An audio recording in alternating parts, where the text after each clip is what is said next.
plaisir d'accueillir Nicolas Magy, bonjour. Bonjour à vous. Vous pouvez nous parler de l'établissement? L'établissement, c'est un restaurant qu'on a créé le 29 juillet 1999 donc à Senon. Moi, je suis la 4e génération de restaurateurs sur Senon. Donc voilà pourquoi je me suis installé à la Cape. Et on vient d'ouvrir une brasserie en septembre l'année dernière, donc depuis 8 mois maintenant, dans le parc Palmer, qui s'appelle The Rock, qui est ouvert depuis il y a 8 mois. Et je me suis associé avec mon ancien sous-chef et mon petit frère. Puis la Cape qui est ouverte depuis, qui est rentrée sur la 13e année maintenant. Qu'est-ce qu'on y mange à la Cape? À la Cape, on a un petit menu à 25 € le midi, donc ouais. ça reste quand même, on essaie de rester sur des prix très raisonnables et avec des bons produits, mais vraiment que ce soit ouvert à tout le monde. Ce n'est pas un restaurant élitiste.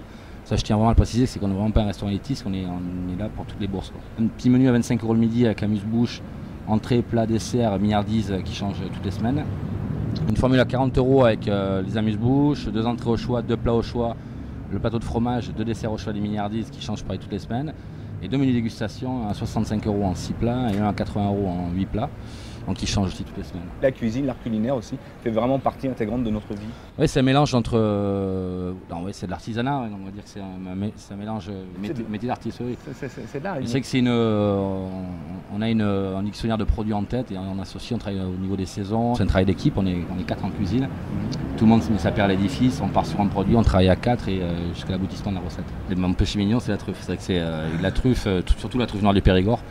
Avant tout, c'est celle que je préfère et celle que je trouve la plus intéressante à travailler. C'est quelque chose de magique, c'est quelque chose de sensuel. Vous dites que vous vous amusez quand vous travaillez, que le but c'est vraiment ça, c'est de l'amusement. Mais l'amusement, en cuisine, on passe entre 14 et 15 heures par jour en cuisine. Le but du jeu, c'est de s'amuser. Tous les jours, on voit un produit, on découvre quelque chose. Si on ne s'amuse pas, il faut arrêter ce métier, quoi. Je commençais un apprentissage avec Michel et Kinette Gauthier au Rosic à Bordeaux, qui j'ai passé 2 ans en tant qu'apprenti et 1 an en tant qu'employé. Et je tiens à les remercier parce que ça a été pour moi un passage merveilleux avec une cuisine à l'époque qui était vraiment très novatrice. Après je fais des maisons un peu plus traditionnelles. Et après je suis passé, donc je suis arrivé au Crillon. Crillon, c'est la classe luxe, c'est que c'était le palace, 45 cuisiniers, c'est que c'est arrivé à Paris, les yeux écarquillés. Vous êtes d'une famille je suis la 4e génération d'artistes culinaires. Je suis la 2e génération de garçons et les deux premières générations étaient des femmes. Qu'est-ce qu'on vous a appris? Avant tout, c'est la culture du bien manger. C'est des repas de famille le dimanche avec des vrais produits, des bons produits, le partage, l'amour du vin, l'amour de la table, l'amour des gens. Ça donne envie en tout cas. Alain, si tu veux bien nous rejoindre sur le plateau pour poser nos questions sur le repas de ce soir. Alors ce soir, on a un petit champagne Thiénot sympathique. Il y a des cannellonis de veau de lait mariné et carpaccio de pommes vertes, condiments, caviar, coquillage, chromeski acidulé. Et quand tu le marines? Citron vert, tout simplement. Citron vert, huile d'olive, fleur de sel, un petit peu de moulin à poivre. La pomme verte crue, la pomme verte cuite en légèrement gélifiée, l'huître crue entière pour le croquant. Un peu de jus travaillé légèrement gelé, on a travaillé quelques moules simplement ouverts, une belle colonne de caviar. Là-dessus, on a un Château Beau Soleil 2007 Pomerol. On passe au plat. Poitrine de pigeon de Madame Le Guen, alors ça, juste rôti et cuisse en moussaka. Je pense qu'il va falloir avoir une explication sur la cuisse en moussaka. On laisse tout simplement les filets de pigeon qu'on garde crus pour les rôtir tout simplement.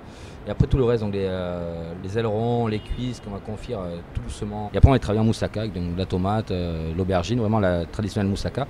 Sauf qu'on récupère ce moussaka-là, on va la farcir dans une petite tomate. On va travailler une tomate légèrement semi-confite qu'on va farcir de moussaka avec une petite chapelure à base de coriandre. On va faire une tranche d'aubergine roulée comme un cannelloni, donc de moussaka aussi. Une toute petite gousse d'ail farcie de moussaka. Un jus très réduit épicé et le pigeon tout simplement rôti à les retours.